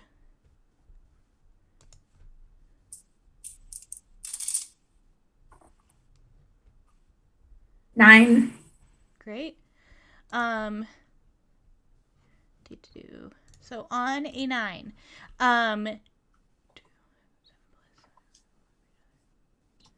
so you are gonna take some harm. So you'll take 1 point of harm. Okay. But you do full harm. How much is your weapon? How much harm does your weapon do? That's a +1. That's a 1 harm. Okay. Wait. No, that'd be 2. Oh, no, that'd be a total of 3, actually. Wow. Because it's 2 harm plus 1 harm forceful to a base. So yeah, that's 3 total. At this point, the hag is looking for an exit, and she's breathing heavily, and she is just sloughing off like heavy amounts of this like gross, like dark green blood, and she's looking really desperate. Judge. So she's trying to get away. You could see she's looking for an exit. I grab her Great. Go and ahead. I say, you think you're going to get away? And then I'm going to do an attack. Okay. This time, I'm going to, still using my brass knuckles, and I'm just going to use my full magical force, add plus harm to that base. And it's a moment where Judge isn't really a fan of using his magical energy just because the unsettling demonic aura that is always constantly around him suddenly just gets worse and more obvious. But this hag attacked 2 of his associates. He doesn't stand for that. He's not here for it. So it's clobbering time.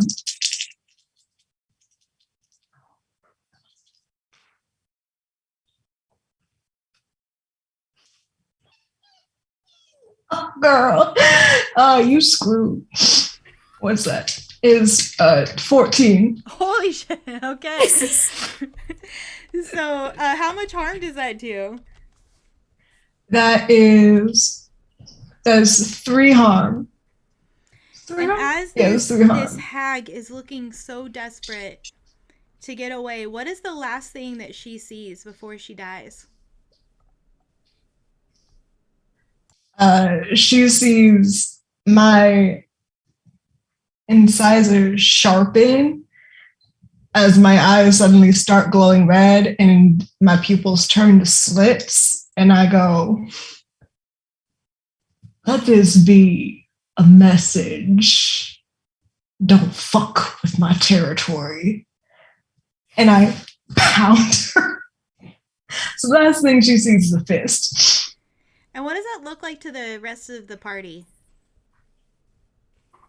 Looks like Judge punching a hag. Oh, Only actually, Raphael, shrouded. roll plus either sharp or cool. We're gonna see if you notice this because you're on the other side.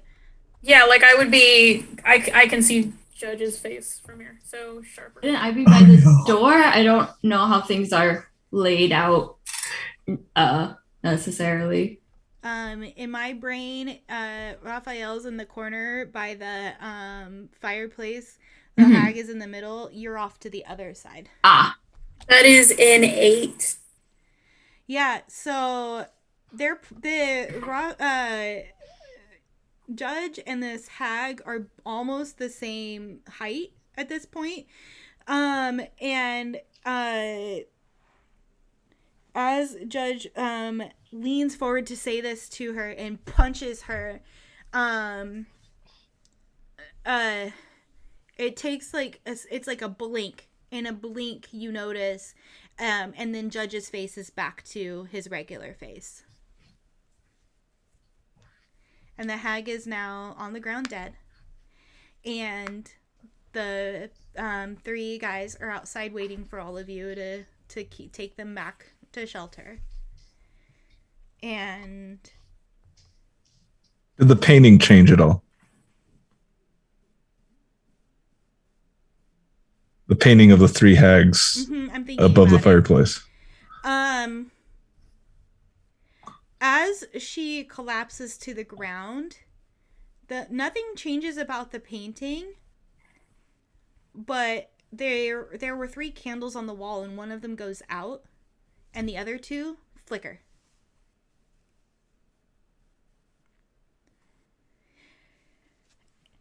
And so Are we just gonna tell them they got really bad laced weed, or it was a goth ritual, or spiked Girl Scout cookies? All 3. So Yeah, a mix of bad kush. So the 2 gentlemen that did not get eaten, they are a little bit, they're confused. She fed them, but she kind of kept them sedated a bit. And so they're very kind of like confused. They just think that some random cannibal had taken them in the mountains. And that's the story that they tell the news. You all, return to your life, to your lives as they were. And that evening, as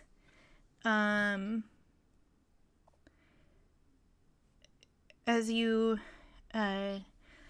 all go to lay down,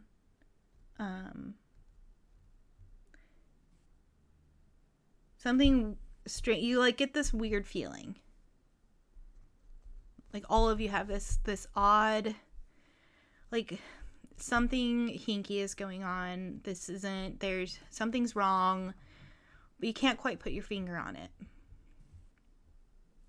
And Carlitos, your dreams that night, you're not sure if it's like, you're like, okay, well maybe it's just like, I had that talk with Beckett, but you're dreaming of your sister. And you're having all of these memories come up.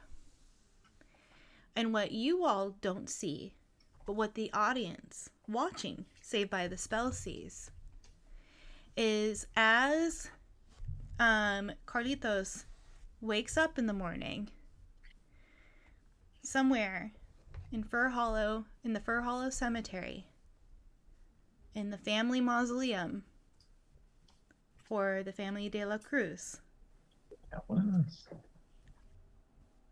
You would hear a as Carlotta sits up, and that's the credits.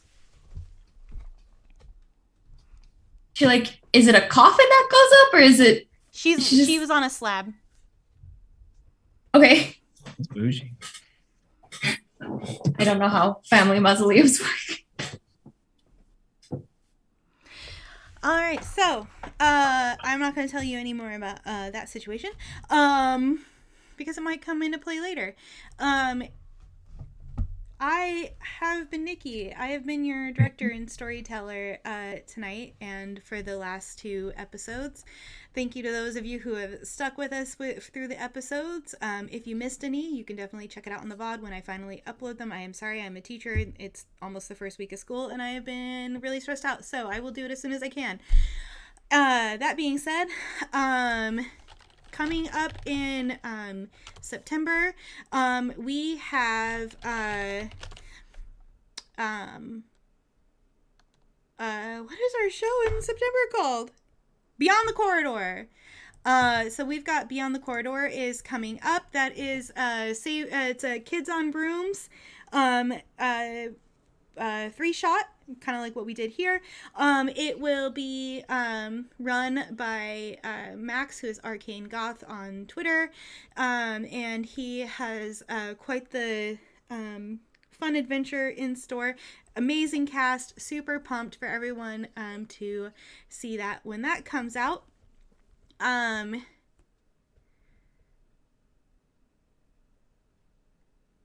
would have asked you all for like last vignettes for your characters. However, I do want to plan a second season because I think we do need to get to prom. So we'll come back to your characters, don't worry. So that being said, Daniel, would you like to do an outro? Actually, could I go last? Sure. Monroe. Hi, I'm Monroe. My pronouns are he, they. And tonight I've been playing Raphael, whose pronouns are also he, they. And you can find me on Twitter at Monroe98, where I am a TTRPG writer, editor, sensitivity reader, and game designer, with hopefully another game coming out soon. And also, upcoming, I really want to do a sale of my games, because upcoming is Hispanic Heritage Month. So look out for that. All right, Jem. I've been Jem, she, they. I was playing Vivienne Baudelaire, aka Nancy Rosenberg, she, her. I am very tired and out of it right now, more so than usual, but I'm going to blame it on my sleep condition, and I did nap before this. So you can find me on the interwebs doing language stuff and reading stuff and designing stuff. I'm also on Doug the Dragonborn's channel every other Saturday playing Enclaves and Embassies. I play a Thembo. They're great fun. I have already broken the game once, so we're keeping a running tally. And yeah, if you want to find me anywhere on the internet, it's Disabled and Fab, because I am obviously disabled and fabulous. Hope you have a good night. Miguel. Hey everybody, I was Miguel. My pronouns are he, him. When I'm not playing kickball or hiking around with my dogs, I am on Twitter at Miguel_Classico. I love to GM and play tabletop RPGs of all kinds. So if you need someone for a thing, hit me up. Chrome. Hello, everybody. My name is Chrome Rahman. I am a dope-ass transgender non-binary individual. I am also available for guesting and guest spots for TTRPGs. I am working on Pride merch using Pride flag colors and color for like color black hoodies and t-shirts for people who want to be out but aren't able to be out to their family. It's important that people can rep who they are without being forced to tell the world or their family when they aren't out. Whole thing. I am a visual artist and a writer, and I'm currently working on a graphic novel. And tomorrow, the fan band I'm in, Significant Figures Collective, is dropping a song which I did the album art for. So be on the lookout for that. Follow me at Curls Borealis on Twitter. Bow, bow, bow, bow, bow. All right, Danielle. I was Eugene Beckett, the mysterious character. And I'm Daniel Neruda. You can find me if you go looking for me. But what I wanted to promote is, one, all these great people. But, we've been doing a high school game, and that might be bringing up some feelings. I wanted to promote all of you out there. I wanted to promote you out there watching this. You are amazing. And I mean this to each one of you. You are the universe trying to figure itself out. You matter. You leave a mark. You leave an impression wherever you go, whatever you do. Keep it up. Awesome. All right, keep an eye out for other shows. It was lovely having you all play with me. I'm so excited to have gotten to play with you all, and thank you so much for joining us. Thank you, audience, and until next time.